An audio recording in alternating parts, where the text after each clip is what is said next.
luto, ele não acontece numa ordem cronológica de fatos. Ele é como uma montanha-russa. Às vezes a gente tá naquele carrinho tranquilo e de repente a gente entra num looping no escuro e que a gente não faz ideia do que vai acontecer. A morte ainda é um tema que causa muito temor. Diferente das gerações anteriores, que entendiam os ciclos e os vivenciavam em seu cotidiano, a contemporaneidade tem uma característica diferente. Hoje, coisas e relações parecem descartáveis e pessoas vivem como se fossem imortais. Nos despedir dos nossos pais e mães é difícil. Mas e quando a vida, em um de seus mistérios, resolve levar os filhos antes? Aí entramos em um dos cenários mais temidos da existência. A série Reflexões sobre o Luto falará neste episódio sobre histórias de mães e pais que perderam seus filhos.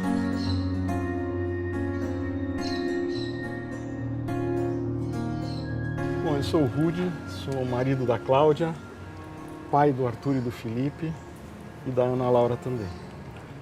A Ana Laura foi a minha primeira filha. Ela foi embora 13 dias antes de fazer 4 anos. E hoje ela é o meu caminho, é quem me dirige na vida. E já faz 8 anos que a Ana partiu. Você se recorda dos seus sentimentos naquele momento? Era um momento diferente na minha vida. Eu tinha decidido mudar meu rumo profissional. Então estava mais em casa para ficar com ela, para aproveitar o crescimento dos meus filhos. E aí acontece um acidente, ela vai embora e isso tira o nosso chão, não é? Muita gente responde de formas diferentes. Eu, graças a Deus, a Cláudia e eu, nós conseguimos nos reerguer, mas tudo muda. Luciana, toda mãe e pai entram em luto? O luto é uma resposta natural à vivência dessas perdas. Principalmente, né? Você está falando aí da perda de um filho, Sim. né? Os pais sempre vão vivenciar o luto, aqui ele vai ser vivenciado de diferentes formas. Valéria, conta pra gente como que é o processo de recuperação de uma família que está em processo de luto. O processo inicial de enfrentamento de uma perda dessa magnitude, ele é muito doloroso e muito desorganizador. E a sensação que muitos pais relatam é que vai ser impossível seguir e continuar vivendo após essa experiência. A gente, na prática clínica, considera que a perda de um filho é uma das perdas mais desafiadoras, porque inverte aquilo que é esperado, a ordem natural das coisas. E o nosso trabalho não é tirar essa dor, porque isso nem seria possível, mas é acompanhar esses pais nesse processo, dar espaço para as diferentes formas de enfrentamento. O processo de luto parental é muito complicado para qualquer um, independentemente da forma, de quem, de quantos anos tem o filho.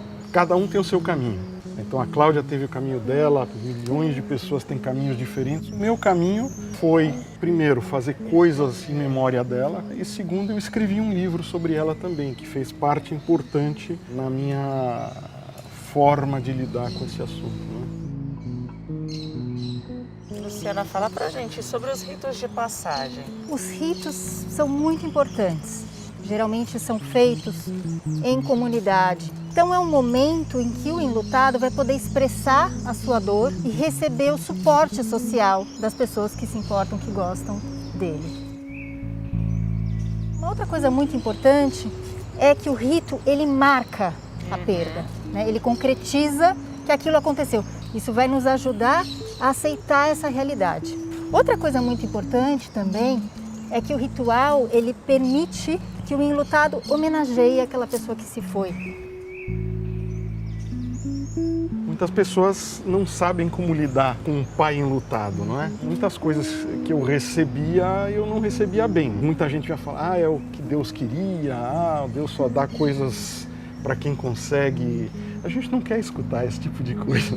Você vai passar por essa, você é um cara forte. Ou seja, todo mundo respeita e todo mundo nos quer bem. Sim. Entretanto, a forma de lidar é sempre complicada. As pessoas não sabem lidar com pais enlutados.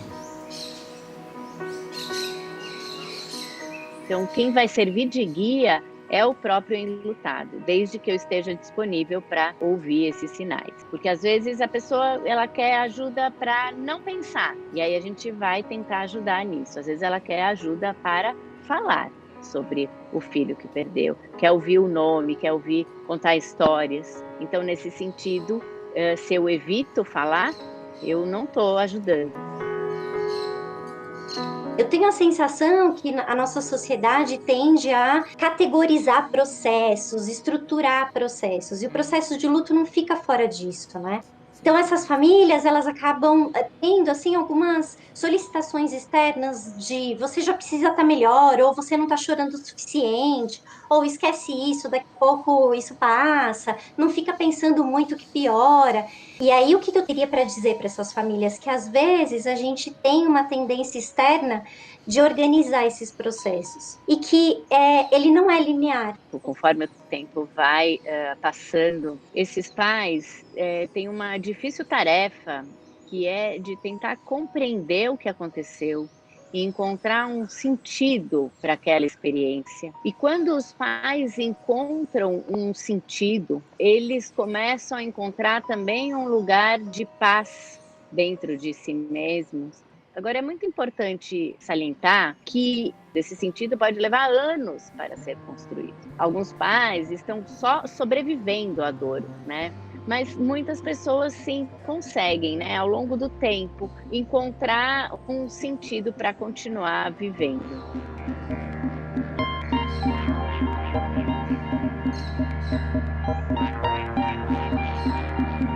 É fundamental que a gente preste atenção nos irmãos.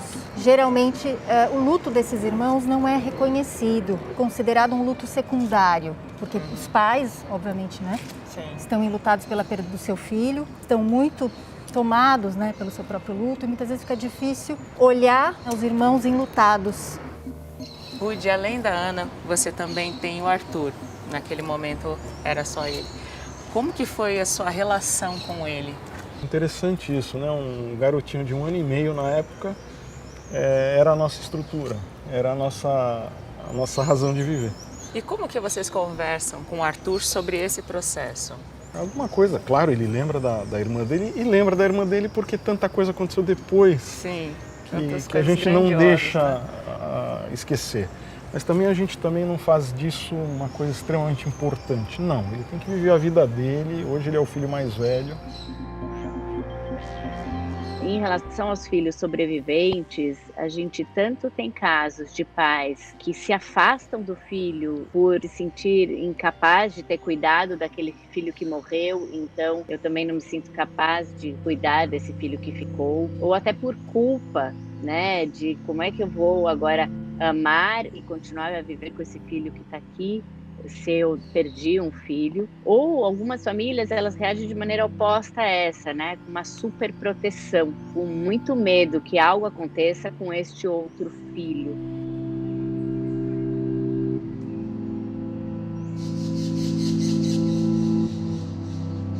Isso não tem prazo. Não tem um prazo, né? A gente não pode dar um prazo para elaboração do luto. O que a gente sabe é que o primeiro ano costuma ser o mais difícil, porque é aquele em que a gente vai viver todas as datas importantes sem aquela pessoa. Aniversário de morte, primeiro aniversário, a pessoa perdida, o primeiro Natal, o primeiro Dia das Mães, o primeiro Dia dos Pais. Então são desafios vividos pela primeira vez. Eu não acho que a gente supere a morte de um filho. Eu acho que a gente aprende a ter ferramentas para passar a viver sem tê-los mais próximos da gente. Eu sinto que às vezes tem uma demanda externa do que você aprendeu, o que você vai fazer agora, qual que vai ser a sua mensagem. E às vezes não tem mensagem, às vezes é a dor que essas famílias precisam aprender a montar mesmo uma nova forma de vida a partir dessa experiência, e que ela nunca vai ser esquecida. Talvez ela doa menos. Infelizmente, muitas vezes a gente é ensinado a colocar embaixo do tapete, principalmente perdas gestacionais. Ah, daqui a pouco você engravida, Deus sabe o que faz, poderia ser pior. E aí não tem espaço para lidar com isso. E você tem alguma fé, alguma crença que influenciou nesse processo de aceitação da morte da Ana? A Cláudia e eu somos de família judaica. Pela tradição, quando uma pessoa vai embora, se você quer que a alma dessa pessoa suba, você faz coisas boas em nome dela. Então isso para mim foi importante, né? E é o que eu tenho feito hoje. Conta um pouco mais quais foram os projetos que você decidiu se engajar. Nós doamos uma biblioteca em Jaffa, que é uma cidade em Israel, mas que tem maioria árabe, para uma associação chamada Centro Comunitário Árabe Judaico. E o objetivo desse centro é juntar muçulmanos, cristãos e judeus que moram lá e buscar uma convivência melhor. Temos outros projetos também. A gente criou a Associação Ana Laura, então o projeto dos parques está dentro da Associação Ana Laura. E nós criamos parques para crianças com deficiência. Nós criamos um projeto para ajudar mães e pais enlutados. A gente oferece àqueles que não têm condição de pagar psicólogos e psiquiatras, se forem necessários, né?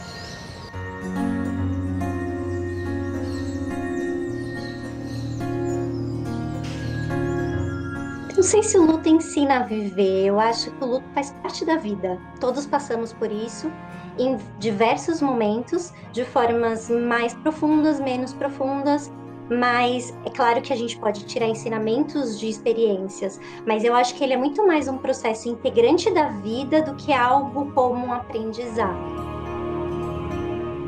Como que você hoje em dia se relaciona com as memórias que você tem da Ana? É uma memória, é uma esperança. Eu não sei realmente o que vai acontecer depois da nossa vida, mas sempre a gente tem uma esperança de que a gente possa, de alguma forma, rever.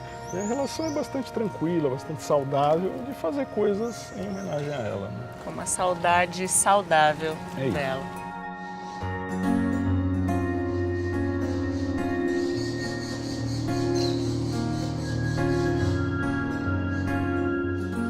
Uma coisa que eu nunca fiz foi questionar Deus por que eu.